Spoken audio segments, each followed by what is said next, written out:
era and a world where it is difficult to pen one's journey in a book, we can write volumes on the life of our next guest.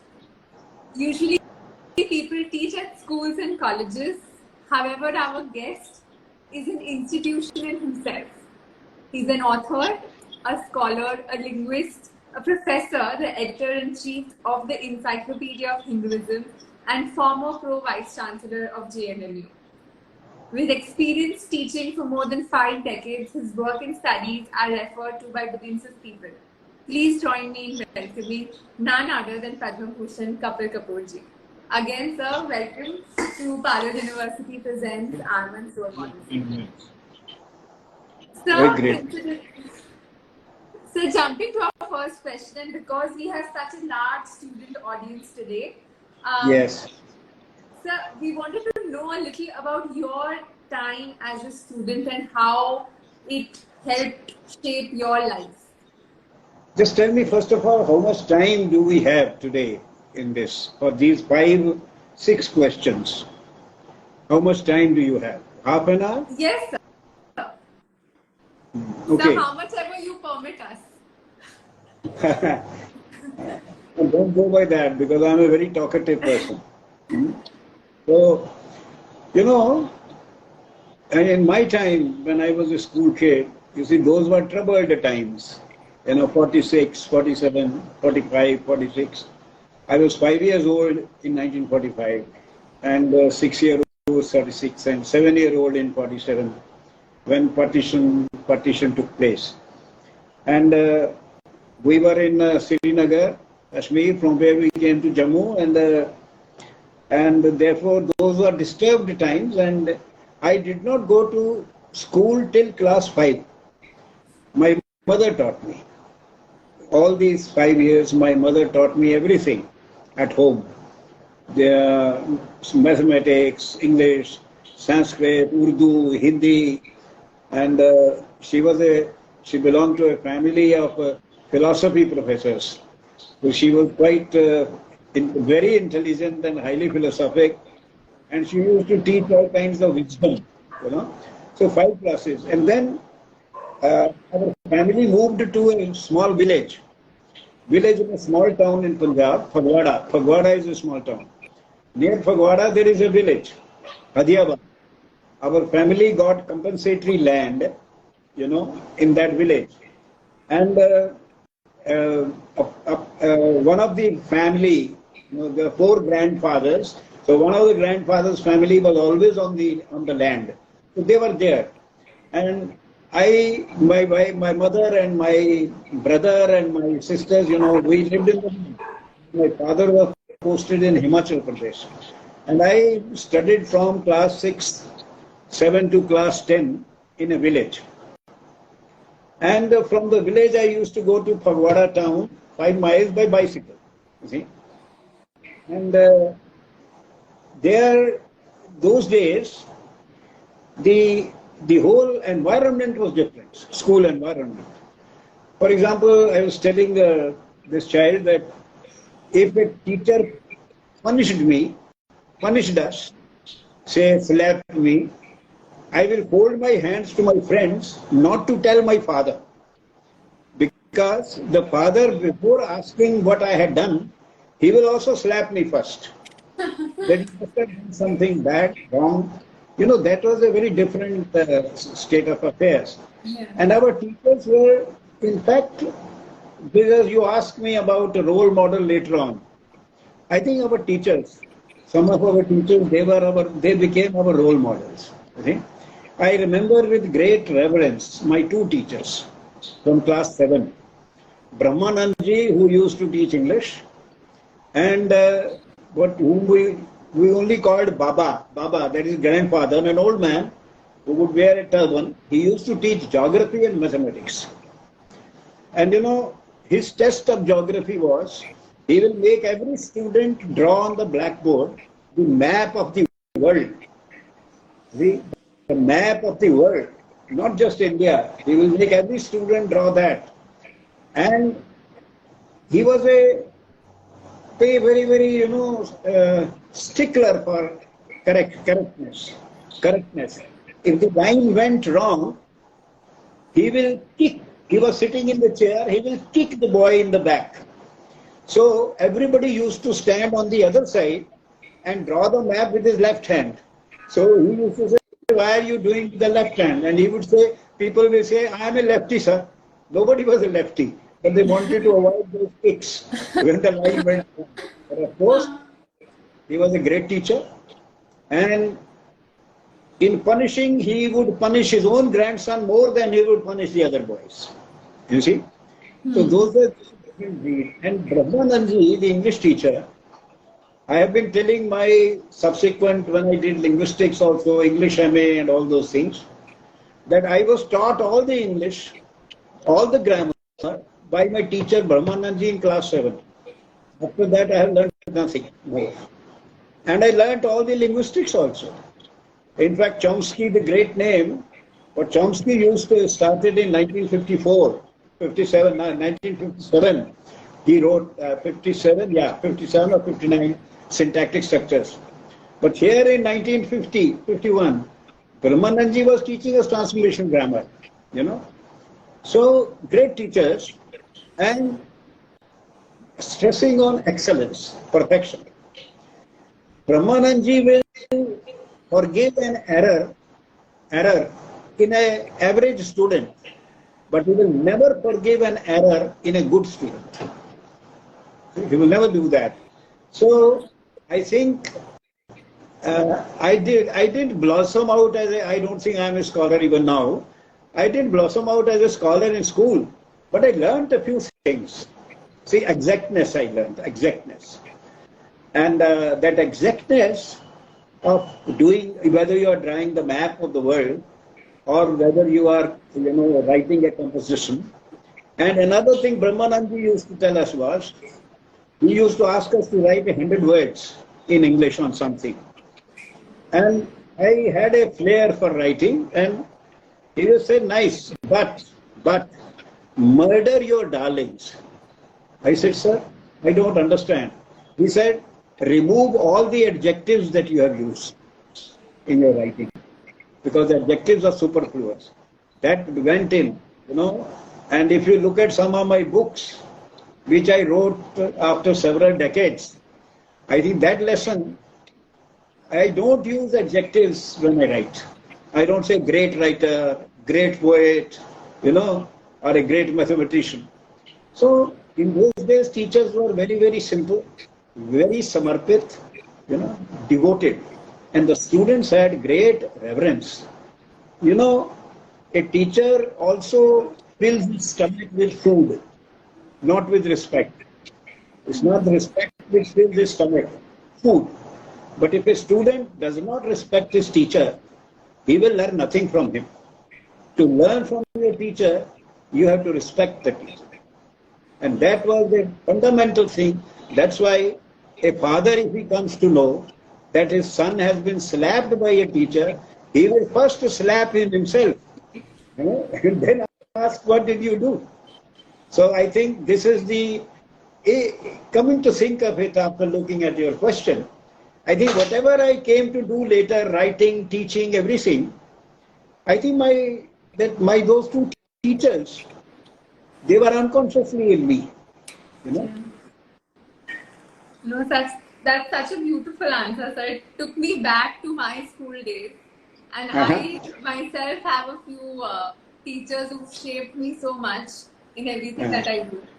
But it's so inspiring to hear your story as a student, because you have been teaching students since 5 decades now. So, more than 5. In fact, I have been teaching for 63 years. 63 years. I started teaching in 1960. I did my MA from Delhi University in 1960. I was only 19-year-old at that time. And I started teaching, and I'm still teaching. I'm now 83. Sir, this is why I'm so nervous to do this interview with you, sir. No, not at all. You are like, I was telling Arshi also, you are like our granddaughters. Your age is our granddaughters. So, you should be, in fact, feel very protected in our presence. But sir, with your permission, sir, at I.I.M.U.N, what we do is a lot in relation to promoting the idea of India, and whether Yes. it is through serving Indian food in foreign lands or by conducting debates and discussions based on our ancient scriptures. So, do you feel that this generation, our generation, will is forgetting its roots, especially when it comes to looking back at the scriptures? Uh, first thing, we do not have in our culture scripture. Scripture means a script, likha hua, and scripture means a sacred text. Now, we in the ancient civilization, we have knowledge texts, Gyan Grantha, but not scripture. You see, so therefore, you see, the Vedas, from day one, when Vedas were composed, there were opponents of the Vedas. And they used to say that all these the verses in the hymns in the Vedas, they are all meaningless. There is no meaning. They are Ved mantra nirarthak hai. Unka arth hi nahi hai. And they used to dismiss it. Materialist skepticism is older in India than in the West. But nobody minded it. What happened was, because there were opponents of the Vedas from day one, then great minds also defended the Vedas, defended the meaning. In fact, we developed a science of interpretation, how to interpret. And the result is that because this contention, even today, you have a large number of people who say Brahmanical and this is girls were not allowed and the Dalit were not allowed, and of course all that is not correct, because Adhyayana, study, was never forbidden. But you could not become a teacher, you could not become a Purohit of the Vedas without 14 years of training, 12 to 14 years of training. So naturally, today if you want to study nuclear science, if I want to study, nobody will allow me near Baba Atomic Energy Center. You see, because I am not adhikari, not qualified. So when professional, if you have to do, it was forbidden. And it was forbidden to everybody, even other. I mean, even a so-called Brahmin had to prove himself. Because what was a Brahmin? Brahma janati Brahmana. A person who understands Brahman, the concept of Brahman, he is Brahmin. It's not by birth, not by anything. And it's more a functional societal division. Anyway, now you said that whether people are using. You see, India is a knowledge-centered civilization from day one. Knowledge-centered. I will just give you 1 or 2, 3 examples. For example, the concept of zero. It is India's invention. The numerals 1, 2, 3, 4, 5, 6, 7, 8, 9. They are called Arabic numerals by the Western people because they got it from the Arabs. But you know what the Arabs call them? The Arabs call them Hinse. Hindse. From Hind. You see? So numerals is our invention. The pi, the infinity, you see, these are the decimal system. The decimal system. And I could count you number of first statements in so many disciplines. First mathematics, first sociology, first phonetics, all this in India. So India is a knowledge-centered civilization from day one. And when you say India, that we have to introduce India, then introducing about India is basically India's knowledge. And as late as 19th century, a Harvard Oriental series, 123 Indian texts in 1891 onwards were translated into English. And then they were translated into European languages. So the knowledge was valuable to the West as late as 1891. And Max Muller's Sacred Books of the East, you see, 50 volumes, 72 books, again translated into English. So there has been, it's a knowledge-centered civilization, and the culture is value-oriented. The values flow from, my mother, for example, used to say, Man changa, kathauti jaganga. And that is, he used to quote Kabir, that if your heart is good, then Ganga is in your, in your pot. You don't need to do anything. So there is a value-oriented civilization, knowledge-centered civilization, and our society is duty-oriented, not rights-oriented. Our constitution is rights-oriented, but our society is not rights-oriented. घर में ये पूछते हैं कि बड़ा बेटा है तो बड़ा बेटे का फर्ज क्या है? What is his duty? No बड़ा बेटा will say, I earn the money, it is my right to use it as I want, I will not educate my brother. No Indian brother, elder brother will do that. You see? So we are a duty-oriented society. So like this, so when we spread India, whether Indians are losing it, no. There are two Indias. One is the English-educated India, city or metropolis, and there is the vast rural India. You see, in the English-educated people, I think the roots have become very dry and the roots have disappeared. Roots are very weak now. In the English, those who have gone to this education system. But in the villages, you just go 90 kilometers out of Delhi. I was in a rural girls' university for 4 years. 100 kilometers from here, Khanpur Kala, near Sonipat. Everything is intact. You know, you go in the morning, everybody will greet you, and you will greet everybody. And one, I must just say one instance and tell one I give you example, and then I will close this issue. Because when you say whether Indians are losing, you have to say which Indians.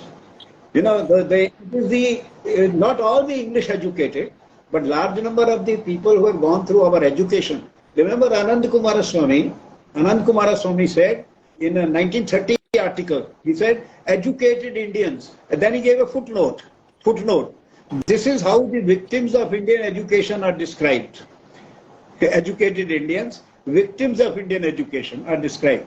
So they are one, but there are others. There the values are very intact, very intact. You see, one day in the evening in the village, around 6:30, it was a little dark, I was going.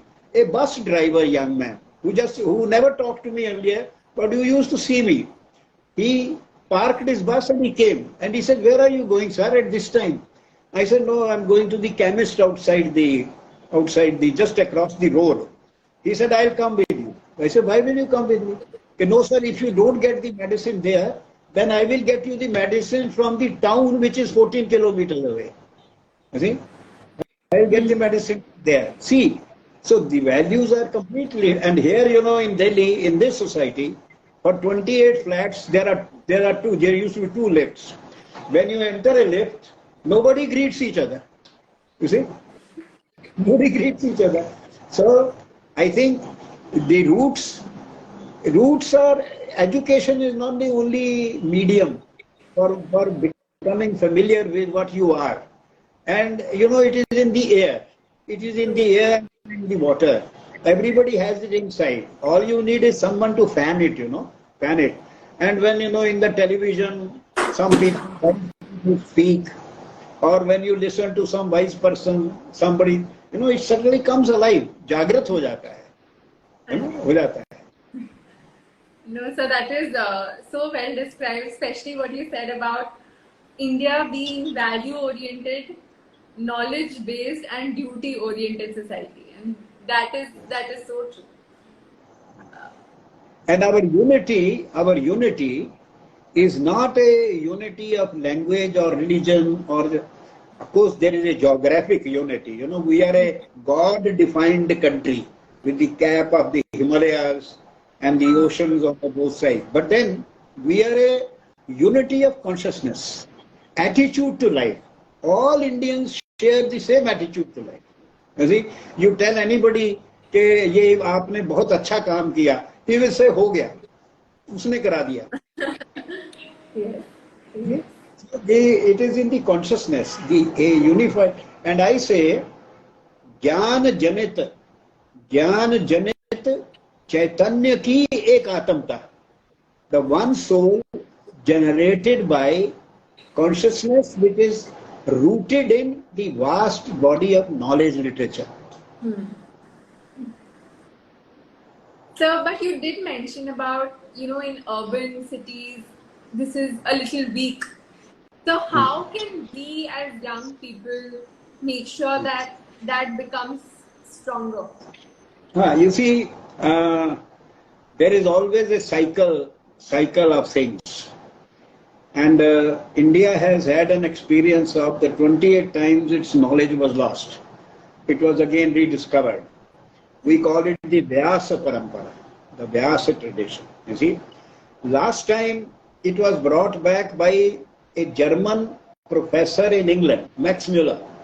You see, Max Muller in 19th century, he spent 62 years in Cambridge or Oxford University and rebuilt 23 Indian texts from broken, burnt manuscripts. 63 and 23 texts. And Indians criticize him, so, who don't know nothing. They say he was, spreading Christianity. No, nothing. I mean, the man who spent 62 years at the age of 82, and he used to give lectures to the ICS people. And his lectures are published. And these days, the Indian edition is there. What India can teach us. What India can teach us, a lovely book. I wish young people would read that book by Max Muller. What India can teach us. At the age of 82, he was told, "Okay, sir, you have spent 62 years upon Indian books and India and Indian civilization, but you have not gone to India." He said, "When I had time, I didn't have the money. Now I have no time. I have so much to do. But if I go to India, I will like to go to Varanasi, and I will like to be cremated there." See, I mean, this is the testimony, and people say, "वो अब धर्म का प्रचार कर रहे थे, ये कर रहे थे, वो कर रहे थे." So there is now in this cycle. At present, the cycle of recovery has begun. We should not wait for the system to change. कि syllabus बदलेंगे और ये होगा. No, I think individual teachers like me here and there, they have started. And there are public speakers, on the television who speak about various texts and all that. And then this audio visual medium, the television, it has been invented by the West for us, because our culture, oral culture, is basically oral visual. We are not a written culture people, not at all. If you go to an office with an application, the clerk will say, push the applicant, say, kya baat hai, tell me. And in Europe, if you go to an office and start speaking, I have this problem, the lady will push a paper before you and say, put it down. We are an oral people, scriptural people. So oral visual medium, our art, our literature is all performative. And this television, Mahabharat by B.R. Chopra. Before that, how many people knew Mahabharat? Ramanand Sagar's Ramayana. Now, millions of people are objecting to Adi Purush, not because they have read Valmiki Ramayana, but they know Ramayana through other media, and they haven't learnt it in the schools. So, education is a very small instrument of dissemination and diffusion. And many people go on their own journey, of self-discovery. So insightful this answer was, especially in terms of us being a culture of audiovisual. We take in more audiovisual. And now that you say it makes so much more sense. How many texts, Chanakya, and then, these days now Puranas are also being made serials on the TV. Yes. So your text nobody will read these days. It's a Google Maharaj is the person. Nobody reads the books now. But on the TV, they learn about all those things. Oral, visual. Hear and listen. Hear and see. But sir, talking about West, West is excellent what they've given to us, and there's so much learning from them. But it is feasible, but do we need to adapt to these changes that they are bringing? And when we are adapting to this, are we losing out on any kind of tradition, or adapting to West and balancing it while keeping our traditions together is something that can happen? You see, people who study in the schools, English medium schools and other things, they are more influenced culturally. But India is not really. In fact, English education was introduced to introduce British culture. But then supported by people like Raja Ram Mohan Roy. But then culturally it has never been accepted without some opposition here and there culturally. And there have been counter movements like Brahmo Samaj, Arya Samaj, Anglo-Vedic movement. And so there have been thinkers and people and movements which have been opposing. But civilizationally, we have adopted things like the railways, the post office, and all these. Then science. Science is not Western or Eastern. See, this technology is not Western or Eastern. It doesn't change your mind. Culture changes your mind. And a lot of people, young people in India, suffer from cultural anomy, cultural conflict. You see, they suffer from culture. Further, the university teaches them. However, the universities are, package philosophy. 50 lakhs ka package, 20 lakhs ka package. And when the child goes home, a girl who gets a package of 70 lakhs or who says she will like to have a package of 70 lakhs, when she goes home to his village and she says, I'll do this, and then, when I do my this, and then I will have a package of 50 lakhs. You know what the mother says? Good, but abhi to aaram se baith ja, sit down peacefully. Because our philosophy is philosophy of contentment. And that contentment is in conflict with what our education teaches the people, competition. Mother says, you get only 94%. How did that child get 95%? So this is not our culture. Compete करना दूसरे के साथ, ईर्ष्या करना, उससे आगे जाना. This is a bad influence of education. Bad influence. Luckily, now my parents never had it, and I never did it to my daughter, and my daughter doesn't do it to her daughter. She says, you do whatever you want to do. You want to study, study. Don't want to study, don't study. So leave that there. But then this is the problem. Cultural conflict is there in many things. In the mind of the young. For example, if you read political science, you read Indian Constitution, fundamental rights. No, but when you go home, it is fundamental duties, not rights. So there is a conflict. Like that, there are many others.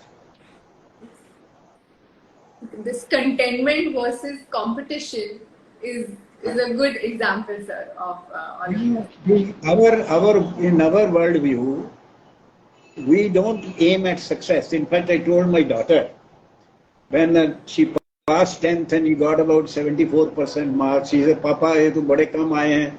तो मैंने कहा ये तो 7% more than I got in 10th. तू तो बहुत bright. And then I told her what subjects I should study. I said, whatever you feel like. I don't like mathematics, give it up. I will have to give up science, give it up. What should I study? Whatever you want to. A very strange combination, home science and biology. I study, do that. And then I told her, look, even if you get 95% or 97%, I can't guarantee you admission in the engineering or medical. Nothing, isn't it? Yes. Therefore, what will happen is you won't get admission, you will do BSc honors. You will end up with over 57, 60% a frustrated person. So you do what you want to do. And then I spoke a sentence. I think that sentence our young people are listening must have. Pursue happiness in life, not success. Pursue happiness in life, not success. There are too many successful people in the world, but there are very few happy people. So that is something that I think all of us should put in as our goal, to pursue happiness and not success. But you spoke about education, and therefore I must ask you this next question is on politics mingling with education.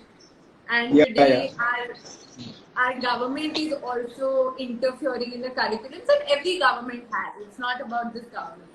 What are You your see, thoughts about it? yes, you see, every people group that comes in power, they will write the narrative, like to write the. But then history is his story. It's not anything sacrosanct that this is the truth. History is his story. And my story they call myth, mythology. है ना? But their story is history. So history is not, and in India, we have a very powerful oral narrative tradition. Oral. I'll give you a small example.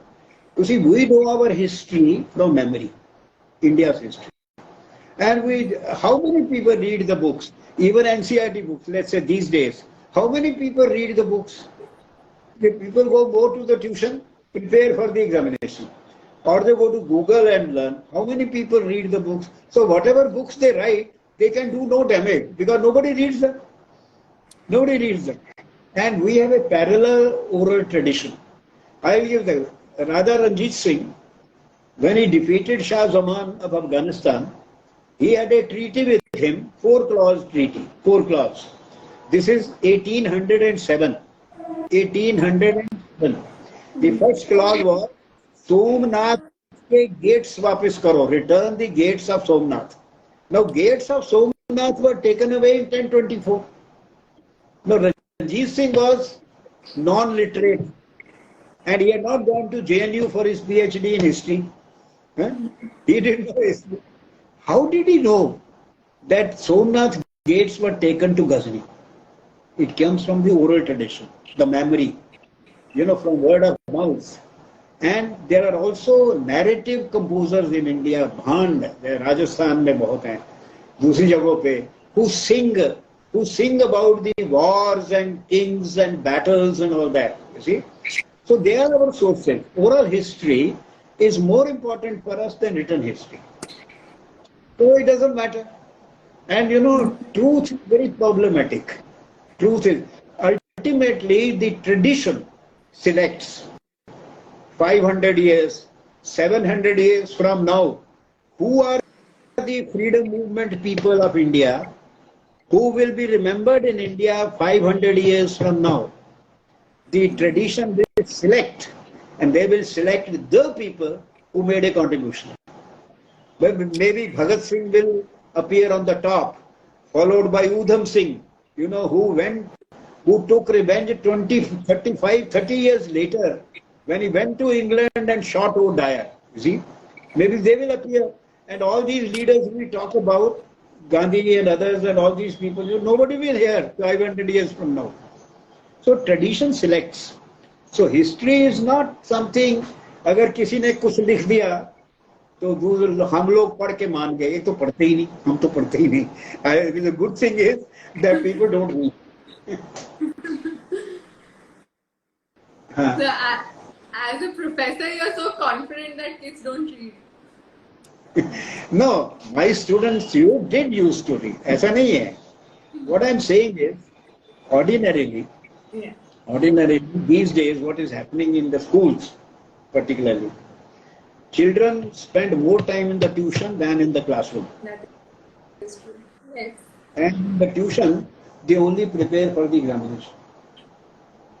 What kind of questions will come, how to answer them. So, whether you believe it or not, you will have to say Ashoka is great if you want to get marks. So that is the tuition teacher will tell you, you write this. So it doesn't affect him. He may not even know how to spell Ashoka.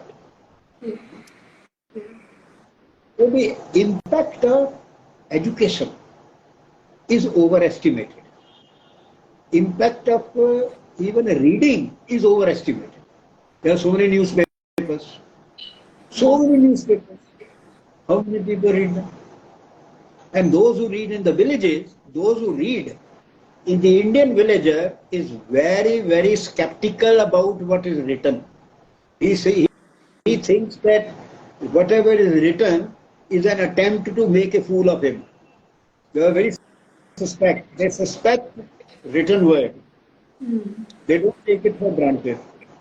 They will go more by what a leader like Modi tells them by word of mouth.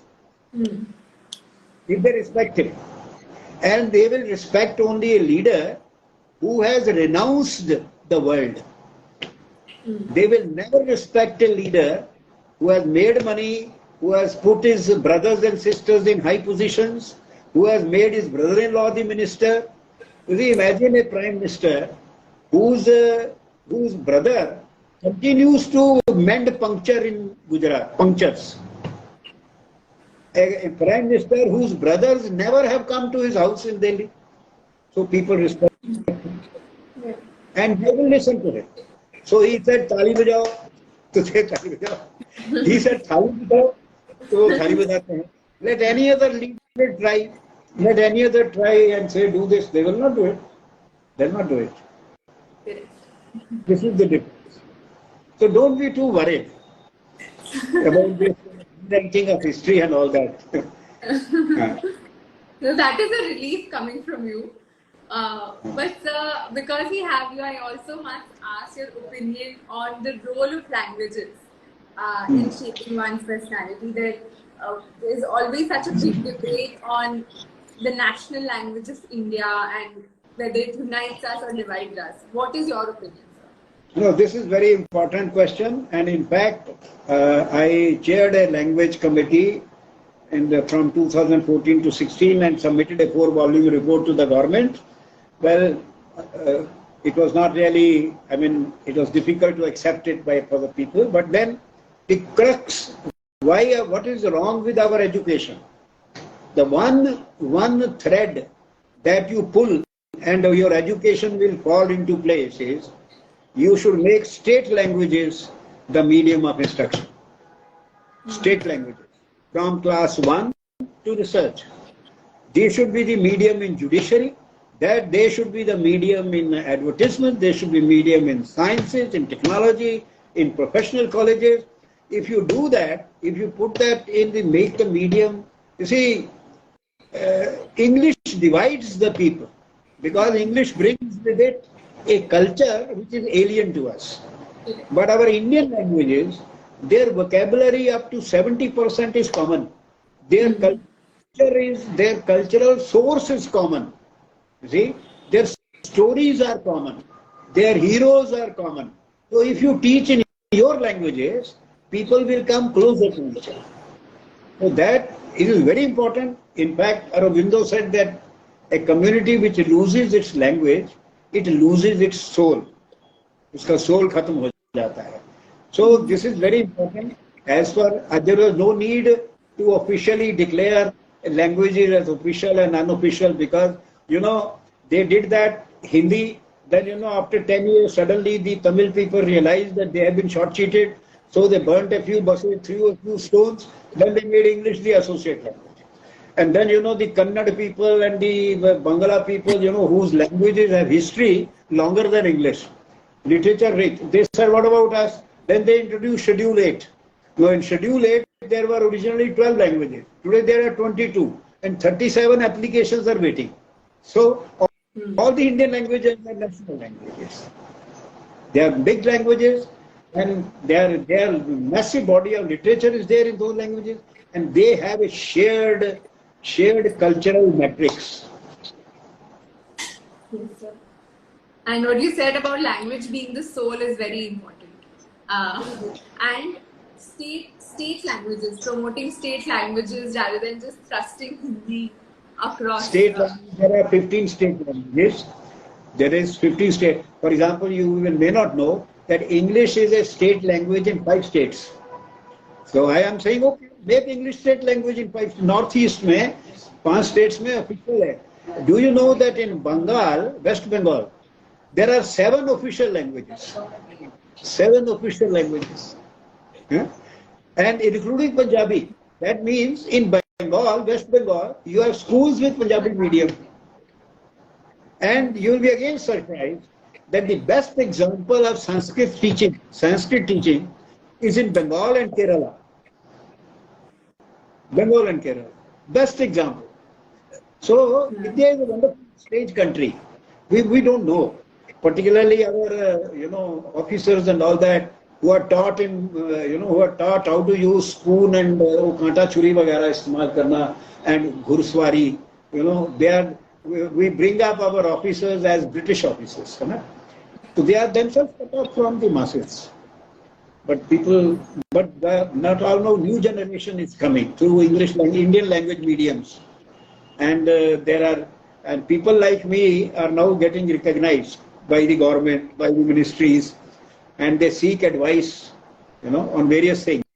Right. And so things are changing. Yes. And so my last question was on. Look at the Parliament House, and look at the Prime Minister's museum. Now, I was part of this committee, and there are other things happening equally good. Okay, an Indian culture and Indian civilization. Absolutely, sir. So I know we are running late, and but sir, our last question was on role models, and so you already answered that beautifully in your first. I think to add to that in my lectures and all that, I quote my mother very often. I think my mother was a very great influence on me, and there were 2 or 3 things which she taught me. One, never ask for anything. She said, son, your hand should be like this, not like this. Never. And our own life practice also, if she is eating, if you give her 1 chapati, she'll eat 1 chapati, she will not ask for another. If you give her 2, she'll eat 2 and not ask for another. And secondly, she had a very astute mind. About 1947, she said that earlier kings used to change. For the first time, the populace changed. राजे बदलते थे, रियाया नहीं बदलती थी. पहली बार ये हुआ कि रियाया बदली. I quoted this to many historians. This is a sutra which all historians have missed. See, in 47, this is what happened. And she was very simple and very logical, very rational, and she valued, kindness to others, valued good heart. So these are the things you pick up. And she was very intelligent, very intelligent. My wife is a testimony to that. My wife says your mother was very intelligent, implying that I am not. M.A. when I was 19, and I had intended to take the IAS exam. So from DU, I went back to my hometown, where my teacher, undergraduate teacher of history, who was very fond of me, was there. I started preparing for IAS. I prepared for IAS for 2 years. But then, before submitting the form, my teacher said, get your eyes tested. And I discovered that my eyes had gone very bad, -8. In those days, only -4.5 was permitted. And correction up to 6 only in one eye. So, the doctor also, who was a Sardarji, advised me, look, you will study, you will clear the exam, you will be selected, but you will be medically rejected and you will be very frustrated. So we advise you, don't take the exam. And my teacher said, give it up, go back to Delhi, become a teacher. And I became a teacher. No regret. No regret. In fact, my younger brother became IAS, and he used to think that if I had done, and one of my class fellows, 2 of my class fellows took the exam. The one who came number 6 in foreign service, he was, of my level in MA and in BA Honours from Punjab. So if I had taken the exam, I would have been either 5th or 7th or 8th, like that. But he got 6th, but he was medically rejected. And he was very frustrated. He went to States, he did his PhD from States, but all his life, that disconnect remained. So my teacher gave me the right advice, and I became a teacher. And I never went abroad. I decided, and Mrs. Kapoor also is a teacher in Delhi University. we decided that if we go abroad, we will go to teach. We will not go to learn. So we never went abroad, and we studied right here. I was teaching in first in my hometown. Then after 2 years, I came to Delhi. I was in Dalsing College for some time. Then I joined DU. For 12 years, I was in DU. Then I joined JNU in 1972. Until my retirement in 2005, I was in JNU. But after that, I'm still teaching. You see, I'm still associated with so many. In fact, now I cannot travel. Even by air, it is difficult. But all the IITs are prepared to give me 3 return air tickets.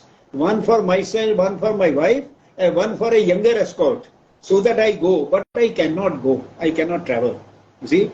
And teaching has been a very fulfilling experience. All these 60, 50, 60 years, they appear to me as a second. A second. I don't feel that so much time has passed. Even now when I speak, I think this is how I spoke when I first taught the class, several years ago. It's just the same. Of course, I'm an English, basically English professor. But from English, I moved to language, linguistics. I kept teaching English literature till the end, 1 or 2 courses. But I moved to language, linguistics, and then, from linguistics, you have to come to Indian grammar, Sanskrit language. Then when you do grammar, you have to do philosophy, then Sanskrit, Indian philosophy, and then Indian literature, then Indian narrative tradition, Indian epics, and the whole Indian tradition. I started teaching texts of Indian tradition in JNU, and they were highly popular courses. I taught Bharatanatyam Shastra, Bhartri's Vakyapadya, Panini's Ashtadhyaya, and Patanjali's Yoga Sutras.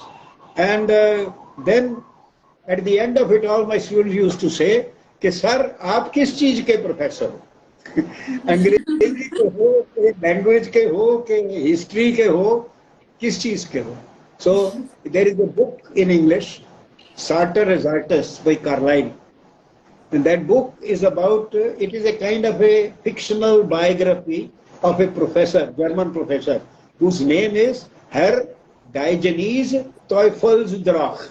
Herr is Germanic, Diogenes is Greek, and Teufelsdrach is Norwegian, the Icelandic saga.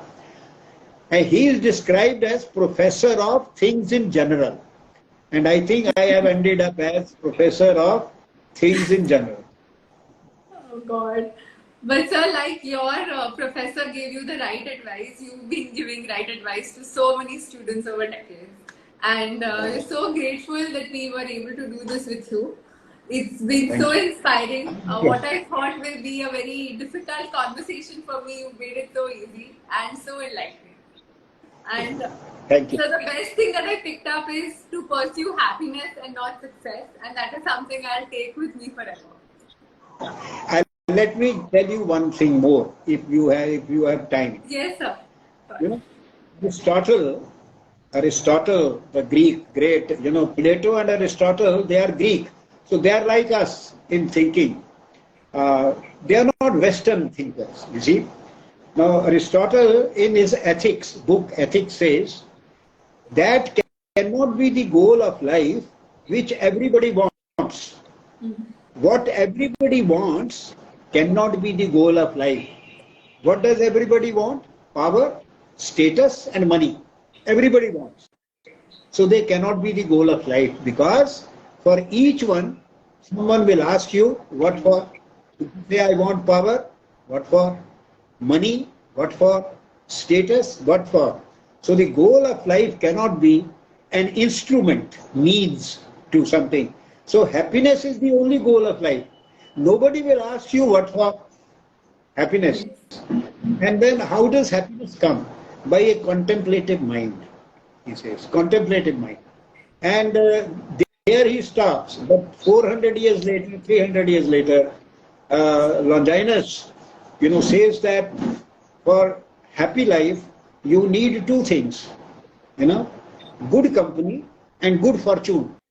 Good company, because if you are bad company, it will destroy your good fortune. Your parents may leave you lakhs of rupees. If you are bad company, it will be destroyed. So good company. And he takes it first because we can choose. We have to choose. So we should choose good company, Satsanga. And good fortune, we can do nothing about it, he says. We are mere mortals. Beautiful line. We are mere mortals. What can we do except pray that our fortune is good?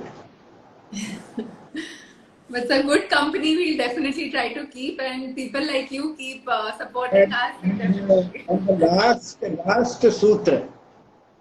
If you look for your own happiness, you will never get it. You get happiness if you look for happiness for others. Oh, beautiful. On Thank you that very much. beautiful note, sir, thank you so much. It was an absolute honor to host you. Thank you, sir. Thank you.